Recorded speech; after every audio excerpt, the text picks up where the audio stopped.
l'autodiscipline.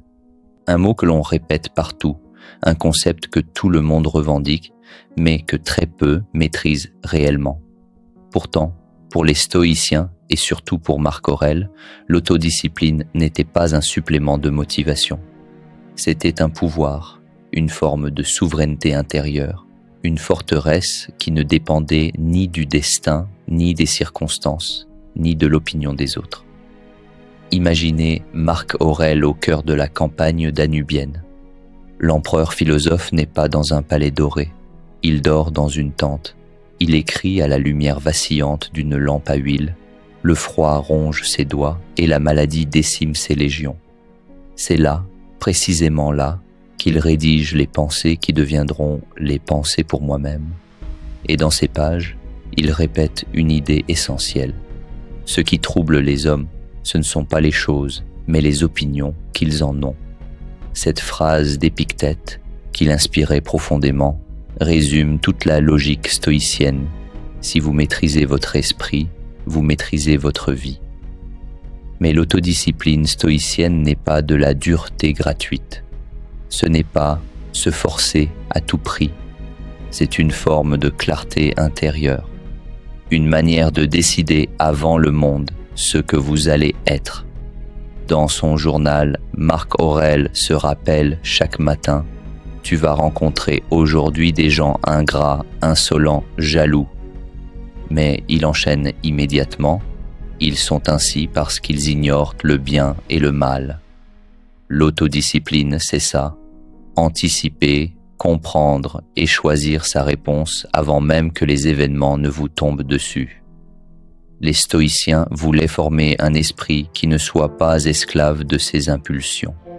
Sénèque disait: ce n'est pas parce que les choses sont difficiles que nous n'osons pas, c'est parce que nous n'osons pas qu'elles sont difficiles.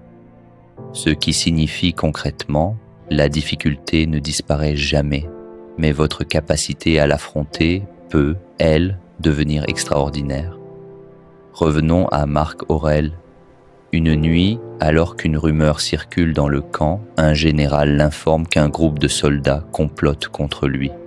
Tout empereur romain normal réagirait par la peur, la colère ou l'exécution immédiate. Marc Aurèle, lui, écoute calmement. Il renvoie l'émissaire et il écrit seulement: le meilleur moyen de se défendre contre un ennemi, c'est encore de ne pas lui ressembler. L'autodiscipline n'était pas pour lui une pause morale. C'était une stratégie de survie dans un monde où les hommes pouvaient mourir pour un murmure ou un regard mal placé.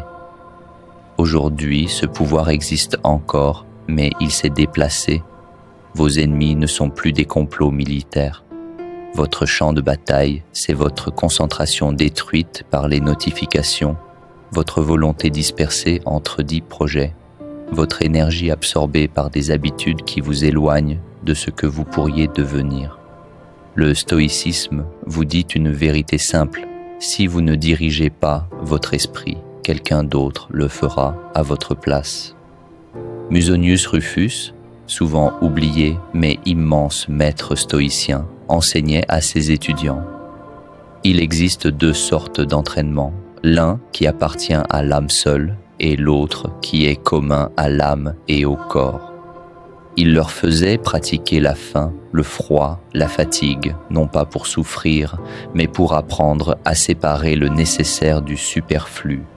L'essentiel de l'autodiscipline stoïcienne, c'est de réduire les dépendances, moins d'attache au plaisir, moins d'attache à l'opinion des autres, moins d'attache à une image de soi fragile.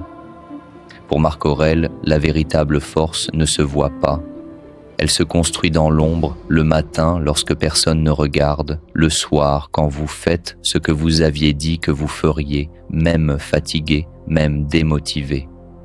Il écrit: le bonheur de ta vie dépend de la qualité de tes pensées.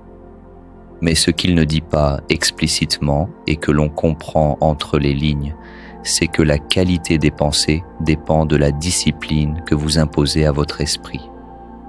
L'autodiscipline stoïcienne n'est pas une lutte contre vous-même. C'est un pacte. C'est décider que votre attention est précieuse. que votre énergie n'est pas à vendre, que votre esprit n'est pas un terrain vague où n'importe qui peut entrer. C'est comprendre que chaque décision minuscule, boire un verre d'eau au lieu de scroller, marcher au lieu de procrastiner, dire la vérité au lieu de se justifier, forge la personne que vous devenez. Alors, comment appliquer ce pouvoir stoïcien aujourd'hui? Commencez simple. Clarifiez ce que vous contrôlez et ce que vous ne contrôlez pas. Épictète disait « Il y a des choses qui dépendent de nous et d'autres qui n'en dépendent pas ». Votre autodiscipline commence à l'instant où vous cessez de gaspiller de l'énergie sur ce qui ne dépend pas de vous. Les critiques, les retards des autres, les imprévus, la météo, les jugements. Pendant que vous vous y attachez, vous perdez le contrôle de vos forces. Ensuite, engagez-vous sur une seule chose, faire chaque jour un peu mieux que la veille. C'est un principe stoïcien classique, une progression quotidienne, lente mais irrésistible. Pas besoin de tout révolutionner. Marc Aurèle écrivit l'un de ses passages les plus puissants. Ne perds plus ton temps à discuter de ce que doit être un homme de bien. Sois-en un. C'est un appel direct à l'action, à l'autodiscipline active, pas à la philosophie de salon. L'autodiscipline stoïcienne transforme tout ce qu'elle touche. Votre travail devient plus clair, vos relations plus paisibles, vos peurs plus légères. Vous devenez moins dépendant des compliments, mais aussi des critiques. Moins esclave de vos envies, mais plus libre dans vos choix. Vous cessez de réagir, vous commencez à agir. Et voici le point le plus important. Pour les stoïciens, l'autodiscipline n'était pas une contrainte. C'était une forme de liberté, une liberté radicale. Parce qu'un esprit discipliné n'a plus besoin de courir après le respect, après la validation, après les illusions de contrôle. Il est déjà souverain, il est déjà chez lui. Si Marc Aurèle a pu gouverner un empire en écrivant qu'il avait parfois du mal à sortir du lit, exactement comme nous, alors vous pouvez vous aussi bâtir votre propre discipline. Pas une perfection, mais une direction, une trajectoire, un engagement envers vous-même. L'autodiscipline stoïcienne n'est pas un pouvoir spectaculaire. Elle ne fait pas de bruit, mais elle transforme une vie entière. Et si vous choisissez de la cultiver, vous découvrirez ce que Marc Aurèle avait compris. Ce n'est pas le monde extérieur qui fait la différence, mais l'esprit que vous y apportez. On se voit dans la prochaine vidéo.